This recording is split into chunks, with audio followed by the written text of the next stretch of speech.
MD Zahid হক একটা comment করছেন, আসসালামু আলাইকুম। ওয়ালাইকুম আসসালাম। আমার বড় ভাই আমাদের সাথে মিথ্যা বলে ঘর বন্ধক রেখে লোন নিয়ে সে পলাতক।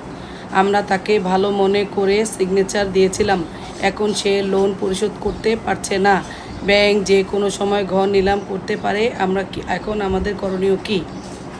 এটা তো সত্যই, ব্যাংক যে কোনো সময় আপনাদের এই যে ঘর নিলাম নিতে পারে। তবে তারা মুখে মুখে বললেই তো হবে না, মামলা করে তারপরে এটা নিলাম করতে হবে। মামলা করছে কি না সেটা তো বলেন নাই, হয়তো ব্যাংক আপনাদের ভয় দেখাইতেছে। এটাই স্বাভাবিক, ব্যাংক লোন পরিশোধ করতেই হবে, অন্য কোনো উপায় নাই।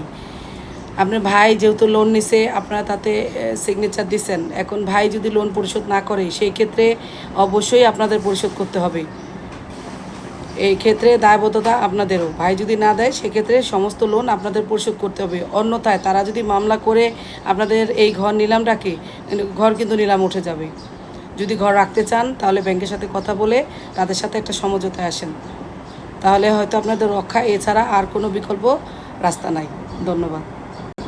এই সমস্ত এই যে ব্যাংকের লোনের এই ঘটনাগুলা অহরহই ঘটছে। মানুষ সহজ সরলভাবে বিশ্বাস করে যারা ব্যাংক লোন নেয় তাদেরকে তারা একটা স্বাক্ষর দেয়, বন্ধুবান্ধব বলেন, আত্মীয় স্বজন বলে একটা সই দেওয়া হয়ে যাবে, আমি ব্যাংক লোনটা নিতে পারবো।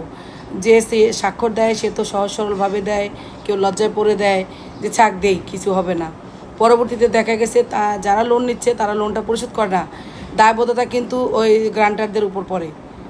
হ্যাঁ, যারা নাকি গ্রান্টার হয় তাদের উপরে এই ঝামেলাটা এসে পড়ে।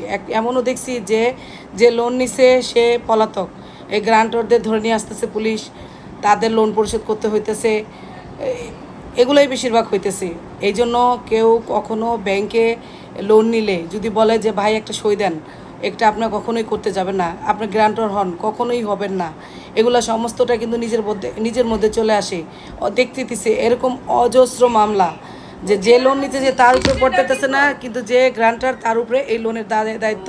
সম্পদ বিক্রি করেও তার লোন পরিশোধ করতে হইতেছে। তাই সাবধান। ধন্যবাদ।